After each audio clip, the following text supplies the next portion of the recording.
ಮಲೆನಾಡು ತಾಂತ್ರಿಕ ಶಿಕ್ಷಣ ಸಂಸ್ಥೆಗೆ ಸಂಬಂಧಿಸಿದ ಪ್ರಕರಣದಲ್ಲಿ ನ್ಯಾಯಾಲಯದಿಂದ ಅಧಿಕೃತ ಆದೇಶ ಪ್ರತಿ ಹೊರಬರುವ ಮುನ್ನವೇ ಬಿಆರ್ ಗುರುದೇವ್ ಅವರ ತಂಡ ಅಧಿಕಾರ ಸ್ವೀಕರಿಸುತ್ತಿರುವುದು ಕಾನೂನು ಬಾಹಿರ ಎಂದು ಮಲೆನಾಡು ಶಿಕ್ಷಣ ಸಂಸ್ಥೆ ಅಧ್ಯಕ್ಷ ಟಿ ದೇವೇಗೌಡ ಹಾಗೂ ಕಾರ್ಯದರ್ಶಿ ಸಿಆರ್ ಜಗದೀಶ್ ಅಸಮಾಧಾನ ವ್ಯಕ್ತಪಡಿಸಿದ್ದಾರೆ. ಪತ್ರಿಕಾಗೋಷ್ಠಿಯಲ್ಲಿ ಮಾತನಾಡಿದ ಅವರು, ಅಧಿಕೃತ ಆದೇಶ ಪ್ರಕಟವಾಗುವ ಮುನ್ನವೇ ಬಿಆರ್ ಗುರುದೇವ್, ಜಿಟಿ ಕುಮಾರ್ ಹಾಗೂ ಎಸ್ಜಿ ಶ್ರೀಧರ್ ಅವರು ತಾವು ಅಧ್ಯಕ್ಷ, ಕಾರ್ಯದರ್ಶಿ, ಖಜಾಂಚಿ ಎಂದು ಹೇಳಿಕೊಂಡು ತಕ್ಷಣ ಜಾರಿಗೆ ಬರುವಂತೆ ನ್ಯಾಯಾಲಯ ಆದೇಶ ನೀಡಿದೆ ಎಂಬ ಸುಳ್ಳು ವದಂತಿ ಹಬ್ಬಿಸಿ ತರಾತುರಿಯಲ್ಲಿ ಅಧಿಕಾರ ಸ್ವೀಕರಿಸಿದ್ದಾರೆ ಎಂದು ಆರೋಪಿಸಿದರು.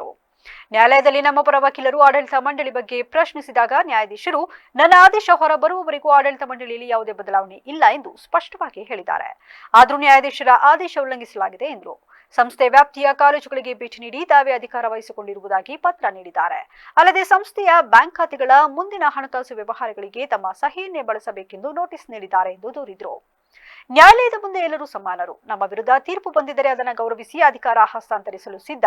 ಆದರೆ ಅಧಿಕೃತ ಆದೇಶ ಹೊರಬರುವ ಮುನ್ನವೇ ಆತುರದ ಕ್ರಮ ಸರಿಯಲ್ಲ ಎಂದು ಅವರು ಸ್ಪಷ್ಟಪಡಿಸಿದರು.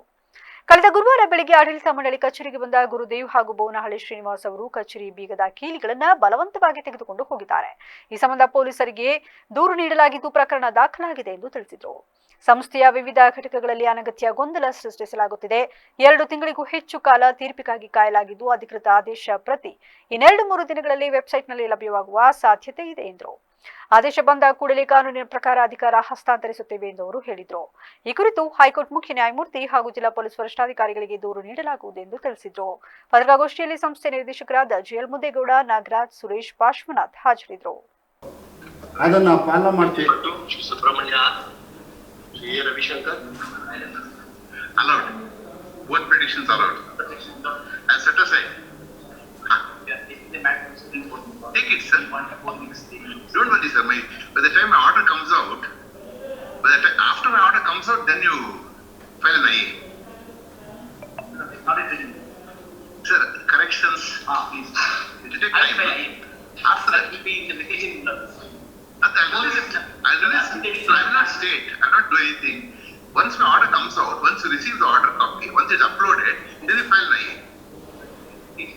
Nothing will happen, sir. Don't worry. Right. They should take for management. Till my order comes out, they won't do anything. Right. Take for management. Sir, till my order comes out, they won't do anything. ನೀವು ಹೋಗಿ ಅಂತ ಹೇಳ್ತಾರೆ ಅವರು. But ಅವರೇನು ತಿದ್ದುಪಡಿ ಇದೆ ಅಂತ ಹೇಳಿಲ್ಲ. ಎಲ್ಲ ಇದೆ, ಕರೆಕ್ಷನ್ಸ್ ಅಂತ ಇದೆ. ಅವ್ರು ಇನ್ನೊಂದ್ಸರಿ ಹಾಕಿ ಕರೆಕ್ಷನ್ ಇದೆ ಅಂತ ಹಾಕಿದೆ ನೋಡಿ ಅಣ್ಣ, ಕರೆಕ್ಷನ್ ಇದೆ ಅಂತ ಹೇಳ್ತಾರೆ. ಕರೆಕ್ಷನ್ ಇದೆ ಅಂತ ಹೇಳಿದ್ದಾರೆ. ನನಗೆ ತುಂಬ ಅನುಭವ ಇದೆ, ಏನೇನಾಗಿದೆ ಸಂಸ್ಥೆಗೆ. ಆದರೆ ನಮಗೆ ವಾಯ್ಸ್ ಇಲ್ಲ, ವಾಯ್ಸ್ ಅಂತ ಸಂದರ್ಭ ಬರಲೇ ಇಲ್ಲ. ಅನಿರೀಕ್ಷಿತವಾಗಿ ಈ ಸತಿ ನಾನು ಅಧ್ಯಕ್ಷನಾದೆ. ನಿರೀಕ್ಷಿತ ಅಂದರೆ ಇದೆಲ್ಲ ನೋಡಿ ಸ್ವಲ್ಪ ಬದಲಾವಣೆ ಮಾಡೋಣ ಅನ್ನೋ ಅಭಿಪ್ರಾಯದಲ್ಲಿ. ಅದು ಅವರಿಗೆ ಸಹಿಸೋಕ್ಕಾಗಲಿಲ್ಲ. ಯಾಕೆಂದರೆ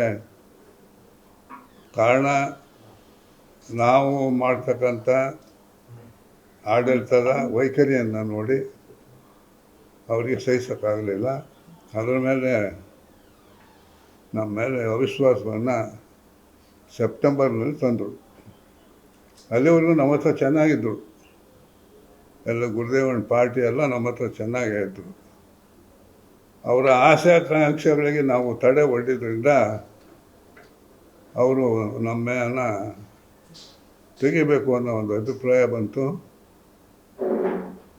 ನಾವು ಇದರ ಮೇಲೆ ನ್ಯಾಯಾಲಯದಲ್ಲಿ, ಇಲ್ಲಿ 2 ನ್ಯಾಯಾಲಯದಲ್ಲಿ ದಾವಾ ಸಲ್ಲಿಸಿ ಈ ನ್ಯಾಯಾಲಯ, ಕೆಳಗಿನ ನ್ಯಾಯಾಲಯ ಕೂಲಂಕುಷವಾಗಿ ವಿಚಾರಣೆ ಮಾಡಿ ನಮ್ಮ ಪರ ಆದೇಶ ಕೊಡ್ತು.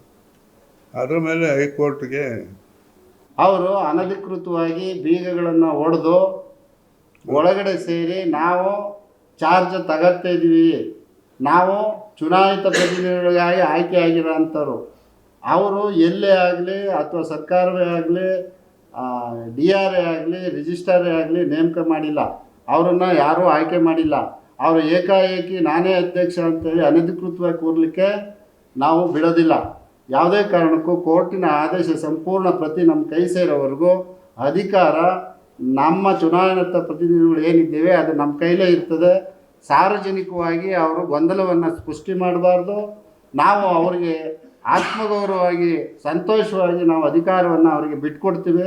ಆದರೆ ಅವರು ನ್ಯಾಯಾಲಯದ ಸಂಪೂರ್ಣ ಮಾಹಿತಿ ಬರದಲೆ ಆ ಒಂದು ಇದು ಅಪ್ಲೋಡ್ ಆಗ್ದಲೆ ಸುಮ್ಮನೆ ಪತ್ರಿಕಾಗೋಷ್ಠಿಗಳಲ್ಲಿ ಇದು ಈ ಮ್ಯಾಟ್ರು ಅಪ್ಲೋಡ್ ಆಗಿದೆ ನೋಡಿ ಅಂತಕ್ಕಂಥ ಒಂದು ಇದನ್ನು ಕೇಸ್ ಸ್ಟೇಟಸ್ನೇ ಇದೇ ಜಡ್ಜ್ಮೆಂಟು ಅಂತಕ್ಕಂಥ ತಪ್ಪು ಮಾಹಿತಿ ಕೊಡ್ತಾ ಇದ್ದಾರೆ.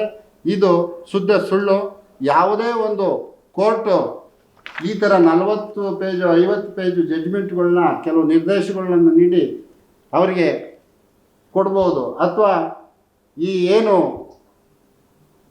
ಚುನಾವಣೆಯ ಒಂದು ಇದು ನಡೆದಾಗ ನಾವು ಗೆಲ್ಲಲಿಕ್ಕೆ ಒಂದೇ ಮತ ಸಾಕು, ಕೆಳಗಿಳಿಯೋಕ್ಕೆ 2/3 ಮೆಜಾರಿಟಿ ಕಂಪಲ್ಸರಿ ಇದೆ. ಇದು ಹೈಕೋರ್ಟಿನ ಸಿಂಗಲ್ ಬೆಂಚಲ್ಲಿ ಇರ್ಬೋದು, ಸುಪ್ರೀಂ ಕೋರ್ಟಿನ ಡಬಲ್ ಬೆಂಚಲ್ಲಿ ಇರ್ಬೋದು.